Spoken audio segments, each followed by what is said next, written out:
Assalamualaikum warahmatullahi wabarakatuh. Ibu Nuzul ya. Iya, Saya panggilnya Ibu Nuzul ya. warahmatullahi wabarakatuh. Alhamdulillah bisa berjumpa kita di dalam podcast ini, Bu. Iya, insya Allah. Mudah-mudahan nanti kita ngobrol-ngobrol bermanfaat buat kita ya, Bu ya. Juga buat para pemirsa.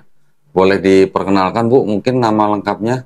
Nama lengkap saya Teti Marta Maria.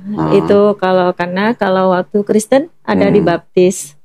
Tapi ketika saya Islam, saya dapat nama karena kebetulan saya masuk Islamnya pas nuzul Quran. Oh ya. Jadi nama saya Nuzulur Rahmadani. Masya Allah. Tapi saya lebih suka dipanggil Nuzul. Saya nggak suka dipanggil nama saya yang. Oke. Ya. Jadi panggilannya Ibu Nuzul ya. Iya. Baik. Ibu Nuzul, boleh Bu cerita sedikit Bu perjalanan Ibu dari dulu Kristen atau Katolik Bu? Semua agama. Semua agama? Iya. Ibu sudah pernah beragama semua yang ada di Indonesia? Waduh, keren. Sudah. Yang paling pertama apa, Bu? Pertama sekali saya ikut agama orang tua. Orang tua? Iya, Kristen. Kristen, Protestan ya, Bu iya, ya? Protestan. Oke. Terus kemudian? Kemudian, papa gini awalnya. Kami itu tinggal di Aceh dulu. Kami tinggal di Aceh. Jadi, saya dari kecil di Aceh sudah biasa mengenal agama Islam karena di sekolah saya hanya diajarkan satu agama, agama Islam, tidak ada agama Kristen. Nah, tapi namanya anak-anak itu biasa ya, kita istilahnya belum mengerti apa itu agama. Tapi semakin saya besar, semakin saya remaja, saya pindah ke kota kelahiran saya di daerah Sumatera Utara. Nah, di situ ada pelajaran agama Kristen. Awalnya dari SMP sebenarnya saya sudah mulai ada pertentangan. Ada satu hal yang saya tidak masuk dalam akal pikiran saya. Masih SMP tuh Bu? Masih SMP. Saya tergolong orang yang kritis. Berarti Ibu kritis banget ya, SMP sudah mikirin yang begitu sudah. Ya? Saya termasuk orang kritis. Jadi ketika SMP saya sudah pindah ke agama, saya sudah belajar tentang agama Buddha. SMP? Iya, karena kebetulan saya punya itu ya, papa itu punya anak angkat dan saya juga punya orang tua angkat sebenarnya itu orang Cina. Nah, jadi mereka itu agamanya Buddha. Jadi kan mereka pakai kitab Tripitaka ya. Saya suka ikut. Oh gitu. Saya suka ikut. Tapi waktu itu saya tetap ke gereja gitu. Oh, jadi Ibu ke gereja iya, tapi ikut kegiatan belajar agama Buddha. Tripitaka tetap gitu. Saya suka itu. Sampai kapan itu, Bu? Sampai saya lulus sekolah. Sampai saya selesai sekolah. Sekolah SMA atau universitas? Sampai SMA, sampai itu ikut. Nah, yang parahnya ketika saya umur 17 tahun. 16 tahun mau ke 17 tahun. Saya itu labil. Labil karena saya merasa gini. Saya pernah diusir dari gereja. Pernah diusir dari gereja. Kenapa tuh Bu? Karena saya ngelawan. Jadi waktu itu ada tentang apa ya? Tentang anak Yesus, tentang anak Tuhan. Anak Tuhan. Nah, itu saya sudah ke Katolik ya. Oh, Ibu dulu Kristen Protestan. Iya, terus saya mempelajari Tripitaka, terus saya ke Katolik. Terus pindah Katolik. Yang Protestannya ditinggal? Bukan pindah, jadi kayak saya ya ikut-ikut aja nyampur gitu. Jadi kan kalau Kristen tuh kan ada kayak kita remaja masjid ya. Iya. Nah saya tuh ada kebaktian muda-mudi namanya. Jadi waktu itu di situ ada pendetanya, pendeta tuh Protestan ya, pendeta Protestan. Dia cerita tentang anak Tuhan. Saya tanya dong, karena memang dari saya SD saya penasaran dengan siapa Bapak Tuhan gitu. Dari saya SD, saya tanya sama dia, saya bilang, Bapak maaf, saya mau tanya, jika Yesus itu anak Tuhan, bapaknya Yosef dong, saya bilang. Sementara Yosef itu kan belum nikah dengan Maria, saya bilang berarti kalau mamanya sudah pasti Maria dan saudara sepupunya Yohanes Pembaptis. Nah, yang menjadi pertanyaan saya, kalau Yesus itu Tuhan, kenapa sih bego amat? Ketika mau dipaku, kenapa nggak ngelepasin diri? Saya gitu. Akhirnya saya diusir. Itu waktu Ibu di Katolik diusirnya atau di Protestan? Di Protestan. Yang di Protestan diusir. Saya diusir. Saya diusir, dibilang kamu ini udah nggak pikiranmu udah nggak waras, kata dia. Karena papa saya adalah seorang sintua. Dia seorang apa, Bu? Maaf. Sintua. Itu apa? Penatua. Jadi gitu? Ini kayak kita ustadz ya. Jadi papa itu adalah orang tua-tua di gereja. Oke, penatua bilangnya ya. Penatua di gereja. Penatua.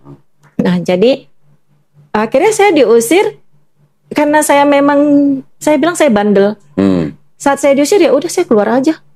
Orang saya nggak salah kok. Jadi prinsip saya gini, kamu mau usir saya silahkan, saya juga nggak peduli. Nah, saya diusir, terus saya ikut Katolik dong. Saya ikut Katolik. Nah, Katolik itu kan ada, kalau kita masuk, mungkin Bapak dulu Katolik atau Protestan? Saya pernah dari TK sampai SMP sekolahnya Katolik, Bu. Nah, tapi gerejanya saya Protestan. Nah, kalau Katolik kan kita kalau masuk gereja ada Salam Maria ya. Iya. Nah, Salam Maria, terus kita nyebut atas nama Bapa, Putra, Roh Kudus, terus amin gitu. Saya nanya dong, saya tanya lagi, kenapa harus Maria saja? Sedangkan di Injil itu ada Esther. Esther diakui dengan kesetiaannya, ada Ruth diakui dengan juga kesetiaannya, perempuan paling tabah, setia.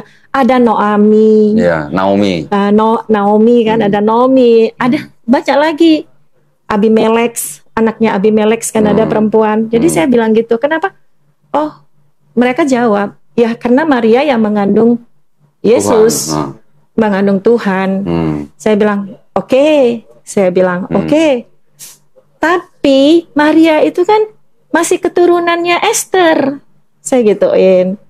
Kan kalau di Katolik itu kan di Kristen, di Injil itu kan ada urutan-urutannya ya Pak ya. Jadi Abraham anaknya ini sampai ke bawah gitu. Akhirnya saya dimarahin lagi. Karena saya ngomong gitu, dibilang kamu nanti bakalan murtad segala macam. Ya udah saya diusir lagi dong. Dari gereja Katolik? Iya, dari perkumpulan muda-mudi Katolik tadi. Jadi saya diusir lagi. Sampai kebetulan itu adiknya sepupu mamah ya, sepupu mamah. Dia orang panitua juga di gereja Katolik itu. Nama gerejanya kita tidak usah sebut ya, di daerah Sumatera Utara itu. Ngadu deh ke mamah. Ngadu ke mamah, ngadu ke papa. Akhirnya saya dimarah-marah. Dimarah-marah, dibilang, kamu begini-begini. Segala macam. Tahu sendiri kalau kita orang Batak, Cina, kalau anaknya sudah melenceng kan pasti. Dengan tanda kutip ya Pak. Udah pasti. Karena saya merasa saya tidak puas. Kebetulan kalau di Medan ada namanya Kampung Keling ya. Kampung Keling. Iya. Nah saya punya teman orang Hindu. Saya bilang sama dia, ajarin saya agama kamu. Saya bilang gitu, ajarin saya agama kamu. Dia bilang, tapi kamu kan Kristen, saya nggak Kristen. Saya sudah Protestan, saya tahu Injil, saya punya Injil. Saya pernah Katolik, saya belajar Tripitaka tentang Dharma segala macam. Tapi saya belum belajar tentang Hindu. Siapa tahu saya tertarik nanti dengan agama Hindu, saya gitu. Akhirnya dia ajak saya ke kuil. Ya saya ikut dong. Dia ajak saya ke kuil segala macam. Ya udah saya ikut aja. Sampai umur saya 18 tahun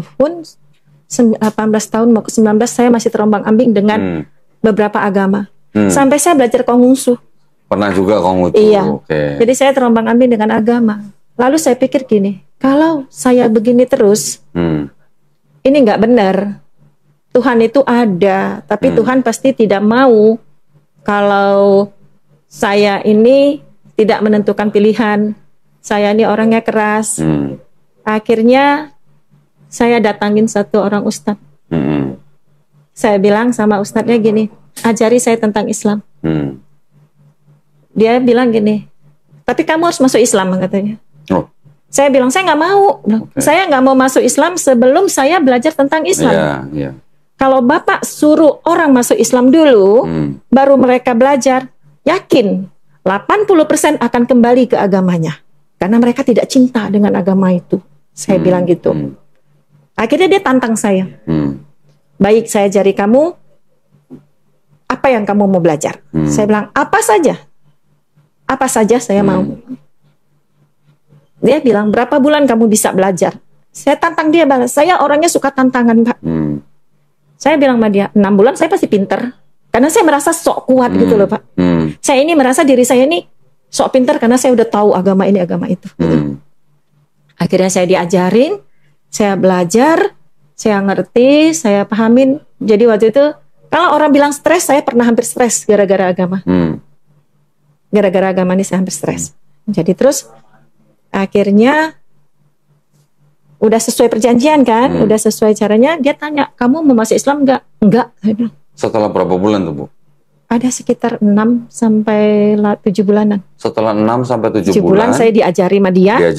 Dia tanya, karena kan tadi saya janji kalau saya pintar saya masuk Islam. Tapi saya kan ketika dia tanya, kamu masuk Islam sekarang atau enggak? Saya bilang saya enggak mau. Saya bilang. Akhirnya saya terus keluar dari situ. Saya kembali mencari Tuhan. Mohon maaf, Bu. Ibu belajar sama Ustadz itu di rumahnya atau di masjid, Bu? Ada sebuah pesantren. Oh, pesantren. Jadi akhirnya saya keluar dari situ, terus saya nggak balik ke situ lagi. Saya mencari Tuhan lagi, sampai akhirnya saya bertemu teman saya yang saya rasa agama Islamnya nyeleneh. Nyeleneh itu gini, Pak. Dia kalau mau sholat matikan lampu, terus dia berzikir segala macam. Saya bilang sama dia, aku tahu agama Islam nggak seperti ini. Gitu. Terus saya ketemu orang Islam yang minta sedekah.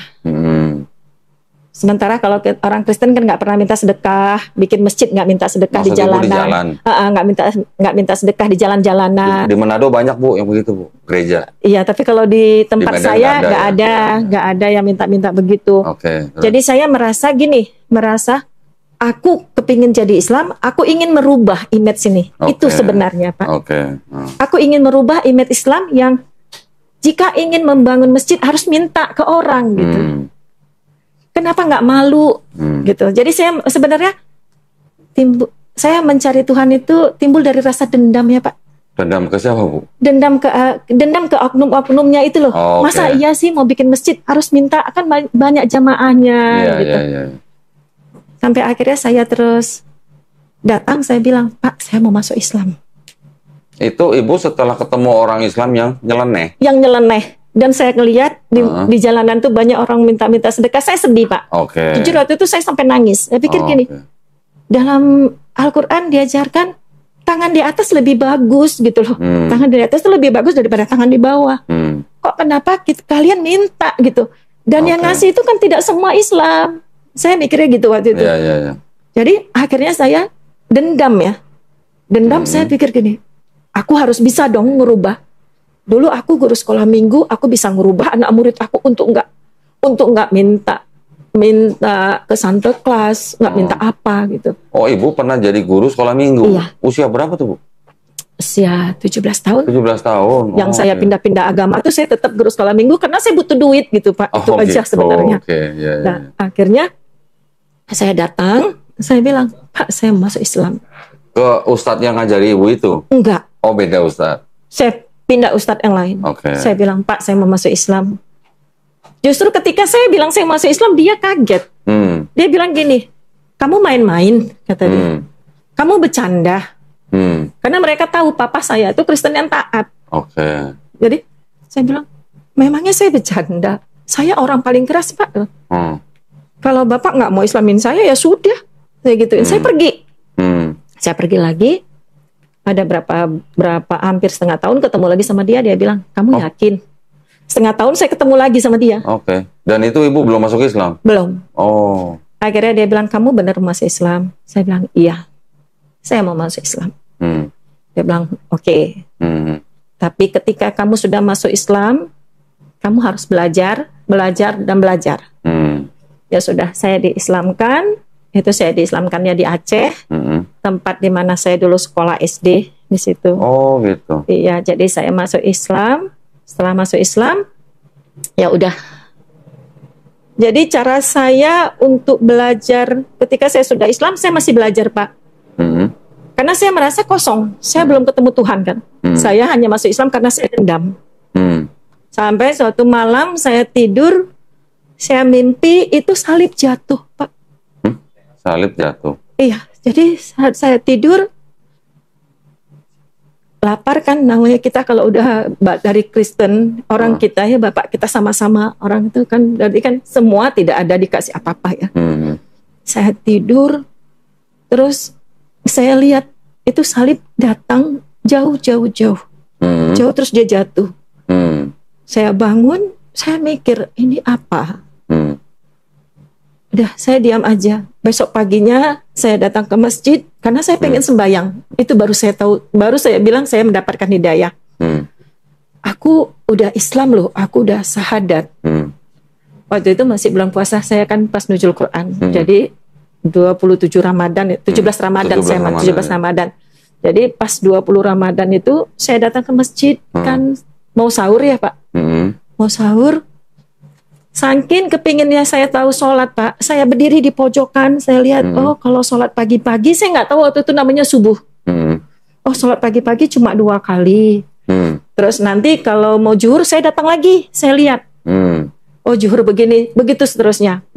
Sampai saya kepingin belajar Quran, saya datang ke suatu ustadz, itu benar-benar sangat sedih Pak. Saya bilang, Pak Ustadz ajari saya ngaji, yang benar-benar ngaji. Dia bilang sama saya gini, dia nggak bilang langsung kalau dia minta bayaran sama saya, tapi cara dia simbolis ya.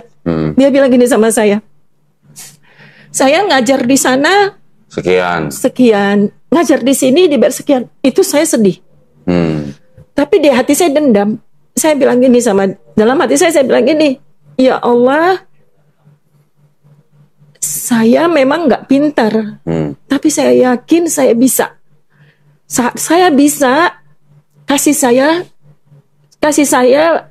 apa yang saya cari, temukan saya dengan apa yang saya cari. Saya bilang gitu. Sampai akhirnya saya temu. Bapak tahu yang buku zaman dulu yang ada alif date alif bawa i gitu. Bukan Iqra. Oh, bukan Iqra. Bukan Iqra, tapi yang alip-alipan yang zaman dahulu. Oh, yang lembaran itu bukan? Bukan, Pak. Buku ya? Jadi dia kayak buku, alip-alipan zaman dulu. Saya ketemu itu, saya baca, ini gimana bacanya gitu. Saya sampai pikir, ini ya Allah, aku udah Islam. Saya bisa, dari SD saya bisa baca Al-Fatihah, tapi saya nggak tahu tulisannya gimana gitu. Jadi saya lihat gitu. Akhirnya asal ketemu anak kecil pulang ngaji, saya jegat Pak. Saya jegat. Sayang sini dong, ajarin kakak. Ajarin itu apa? Itu di Aceh atau di Sumatera Utara, Bu? Udah di Sumatera Utara. Oh, dari Sumatera Utara. Ajarin kakak. Terus diajarin, ini bacanya A, ini Ba, ini Sa. Sampai akhirnya saya bisa, Pak. Saya bilang, jadi kalau anak kecil kan upahnya cuma permen. Iya. Kita kasih dia permen dulu Rp5, masih banyak permen. Jadi asal selesai dia ngajarin saya kasih. Ketika saya masuk Islam, saya sampai pernah jadi kuli bangunan. Hah? Iya Pak. Saya pernah bawa becak. Di Medan itu ada becak dayung yang becak barang. Iya. Sama saya gini, yang penting saya enggak mencuri. Loh, mohon maaf Bu. Ibu waktu masuk Islam, orang tua gimana reaksinya waktu itu? Mereka nggak tahu. Mereka waktu itu belum tahu saya udah Islam. Ibu tidak memberitahu orang tua? Enggak. Berapa lama Ibu? Lama, sampai saya mau nikah baru mereka tahu saya Islam. Loh, oh Ibu tidak tinggal serumah dengan orang tua waktu itu? Enggak. Jadi saya suka kabur-kaburan. Tinggal sama siapa Bu berarti? Sama siapa aja. Jadi saya gini Pak, ketika saya masuk Islam, karena saya takut ketahuan papa, ketahuan mama, saya kabur. Kabur misalnya saya dari rumah mama, orang tua saya kan di Sumatera, saya kabur ke Aceh. Nanti di Aceh ketahuan saya ada di Aceh, saya kabur lagi. Gitu. Jadi apapun pekerjaan saya kerjain Pak. Yang penting buat saya bisa itu nggak mencuri gitu, dan itu halal. Sampai akhirnya saya nikah, papa saya baru tahu Islam. Ketika saya mau nikah, kakak-kakak saya protes, kamu nggak boleh masuk Islam, kamu harus segini, kamu harus segini. Saya bilang sama mereka, saya sudah Islam dari dulu. Saya bilang, tapi bukan karena saya mau nikah, makanya saya Islam dari dulu. Saya sudah Islam dari setahun yang lalu, saya bilang. Dari situ terus dikat semua Pak. Dikat semua? Semua dikat. Orang tua? Oh. Papa, mama nggak angkat, tapi kakak-kakak saya. Kakak saya angkat, mungkin Allah ngasih saya cobaan supaya saya tetap dengan agama saya, biar saya mendapatkan apa yang saya cari. Suami pertama saya itu jahat, dan tidak pernah ngajarin saya tentang agama Islam. Jadi saya belajar sendiri. Sampai akhirnya saya mendapatkan hidayah itu, dan saya nggak pernah pulang ke rumah orang tua saya lagi sejak itu. Oh, Ibu menikah setelah berapa lama masuk Islam, Bu? 1,5 tahun. 1,5 tahun, terus kemudian Ibu menikah? Iya, menikah. Jadi Ibu masuk Islamnya usia berapa, Bu? Usia 19 tahun. 19, oke. Jadi ketika saya sudah saya nggak pernah lagi. Terus papa mama meninggal, sampai sekarang kakak-kakak sudah tidak mau nganggap saya adiknya. Oh, iya. Dan orang tua angkat saya yang Cina juga, Koko dan Cece juga tidak anggap saya. Jadi saya pikir ya sudah, biarkan. Sampai berkali-kali saya dipaksa untuk kembali ke Kristen. Oleh kakak Ibu? Bukan oleh kakak, dengan keluarga-keluarga lain. Oh, keluarga lain. Saya sering dihina, misalnya bilang, kamu tuh masuk Islam sekarang kamu sengsara loh. Kamu tuh masuk Islam sekarang dapat kamu suami kamu jahat. Kamu masuk Islam kamu sakit-sakitan kan, kata dia. Coba kalau kamu waktu itu nggak usahlah Islam, nggak usahlah Kristen, agama lain selain Islam, kan ada gitu. Tapi saya cuma punya prinsip, hidup saya yang punya. Hidup saya yang punya, dan cuma Allah yang bisa menghentikan saya. Ketika saya pisah dengan suami saya cari uang dengan ngajar, Pak. Saya ngajar ngaji. Oh. Alhamdulillah saya bisa ngajar ngaji, saya bisa ngajar ngaji, baca kitab kuning saya bisa. Ibu belajar kitab kuning dari mana berarti, Bu? Belajar sendiri, Pak. Oh, sendiri. Oh. Ya. Jadi saya gini caranya, Pak. Ada Al-Quran. Di sini saya beli kitab kuning. Oke. Jadi kalau misalkan itu Bismillah, di sini kan ada huruf gundulnya, Iya. Jadi berarti ini bis, ini juga bis. Jadi saya belajarnya gitu. Jadi saya belajar sendiri, semua serba sendiri. Oh, jadi mau membandingkan huruf-huruf hijaiyahnya yang ada harkatnya dibandingkan dengan yang gundul. tidak ada harkatnya.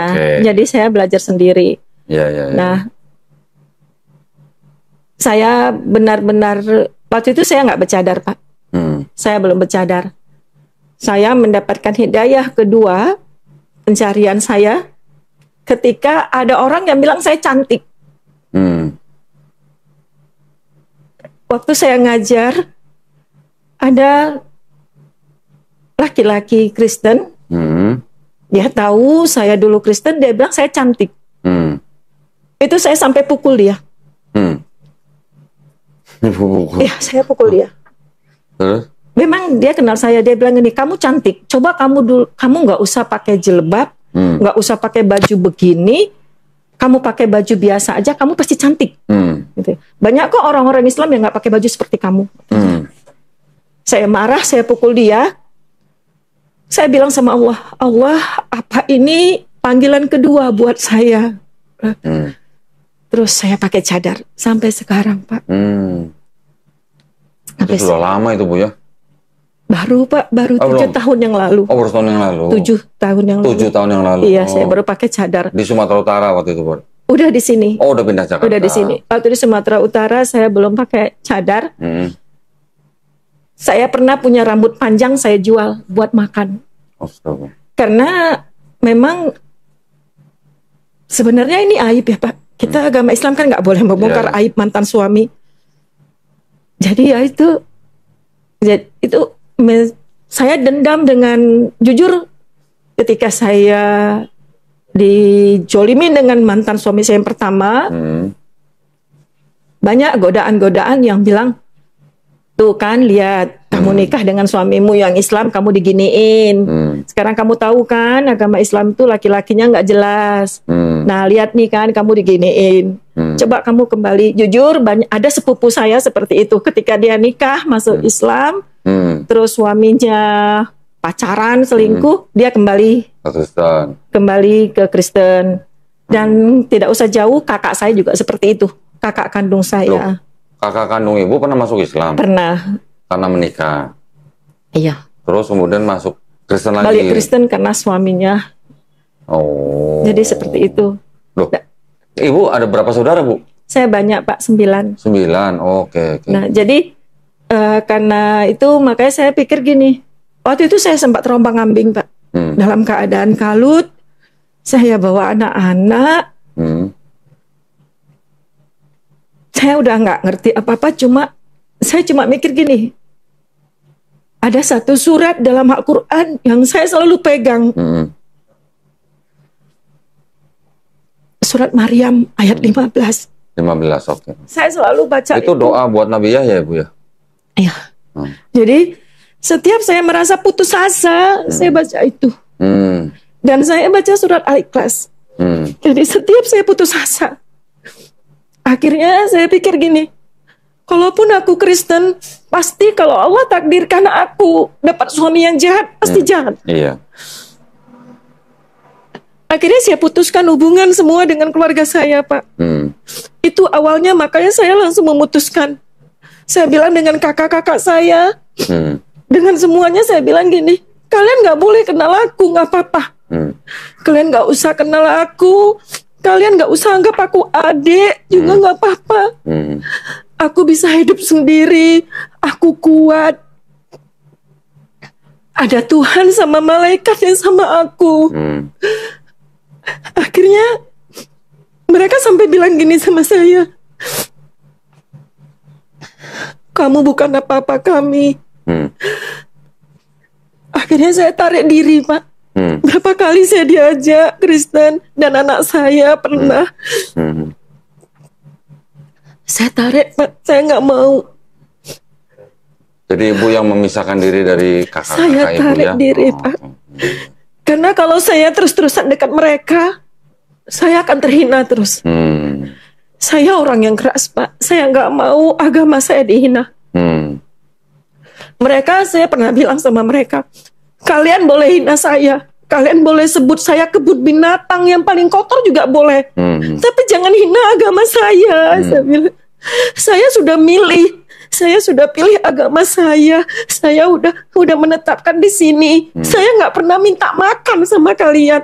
Saya susah, saya sakit, saya mau mati. Emang saya pernah ngemis. Sampai ada kakak saya, kebetulan memang dia manajer di sebuah perusahaan yang paling kaya. Manajer perusahaan di negara ini mungkin paling hebat ya Pak. Dia bilang sama saya gini, kalau kamu mau pulang dalam tanda kutip ya Pak. Kembali ke Kristen maksudnya? Pulang dalam tanda kutip.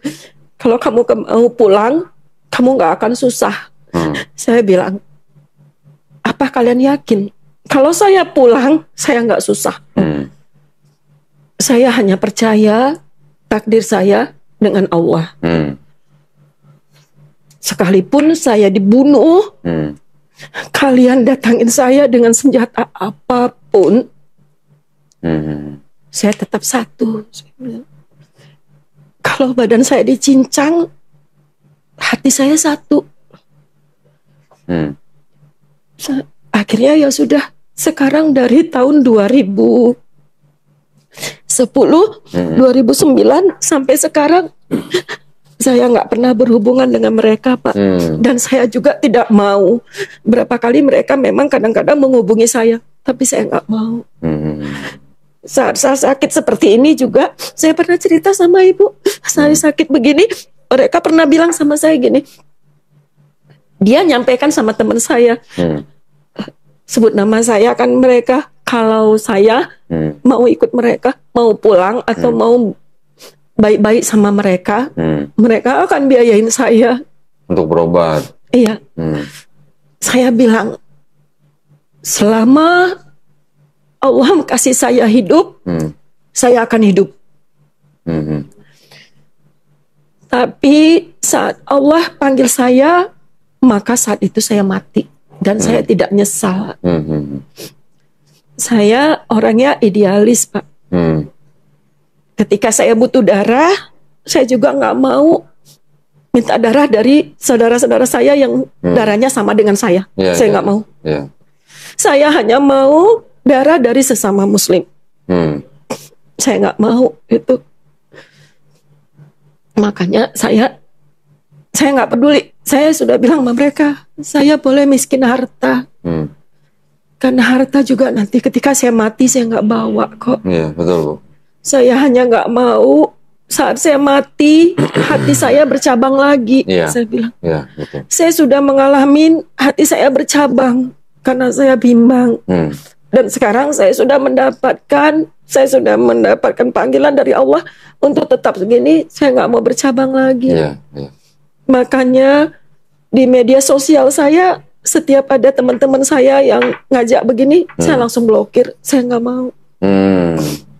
Jadi ini pertama kali nih Bu bersedia gitu Bu ya? Iya. Biasanya saya nggak mau. Kemarin ada yang ngajak, saya malah marah. Saya jujur. Iya. Saya nolak karena saya pikir gini, biarlah hanya Allah dan saya saja yang tahu perjuangan saya. Karena kalau saya ceritain semuanya sakit Pak, sakit sekali. Ini hanya garis besarnya saja. Iya, iya, iya.